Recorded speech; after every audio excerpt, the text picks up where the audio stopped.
Assalamualaikum warahmatullahi wabarakatuh. Perkenalkan, nama saya Siti Nurlaila. Saya dari kelas B6 semester 4. Di sini saya akan sedikit menjelaskan materi mengenai literasi digital kitab kuning. Ada beberapa poin yang akan saya sampaikan. Yang pertama yaitu pengertian dan ruang lingkup kitab kuning.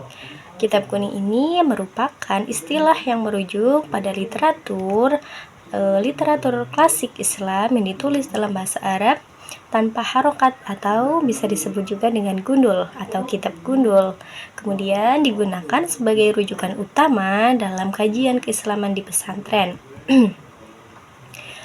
Kemudian dalam kitab kuning ini juga ada disiplin keilmuan yang mencakup seperti fikih, tafsir, hadis, akidah, tasawuf, dan bahasa Arab, serta yang lainnya. Sejarah perkembangan kitab kuning erat kaitannya dengan tradisi pesantren yang telah berkembang sejak abad ke-13 di Nusantara.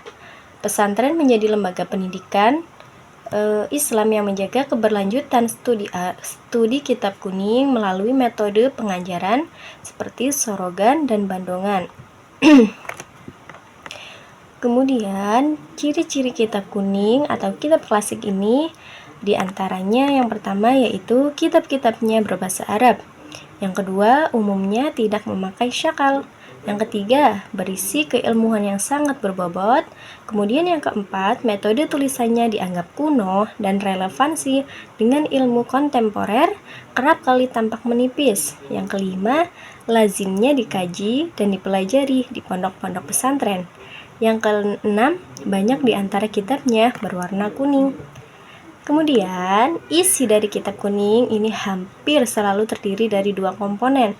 Yang pertama yaitu komponen matan dan yang kedua komponen syarah. Apa itu matan? Matan itu adalah isi inti yang akan dikupas oleh syarah. Kemudian dalam layoutnya, matan diletakkan di luar garis segi 4 yang mengelilingi syarah. Kemudian penjilidan kitab-kitab ini biasanya dengan sistem korasan di mana lembaran-lembarannya dapat dipisahkan sehingga lebih memudahkan para pembaca menelaahnya sambil santai dan tiduran tanpa harus memotong semua tubuh kitab.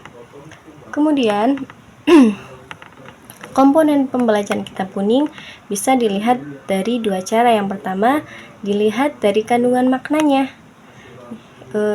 Kemudian yang kedua dilihat dari kadar penyajiannya.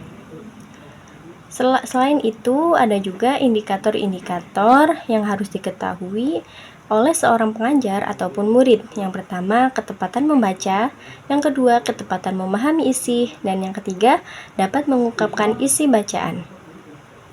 Nah, dari sekian poin yang telah saya sampaikan, ada kesimpulan yang ingin saya sampaikan, yaitu kitab kuning adalah sebutan untuk kitab klasik yang menjadi bahan kajian utama di pesantren ataupun di lembaga pendidikan Islam.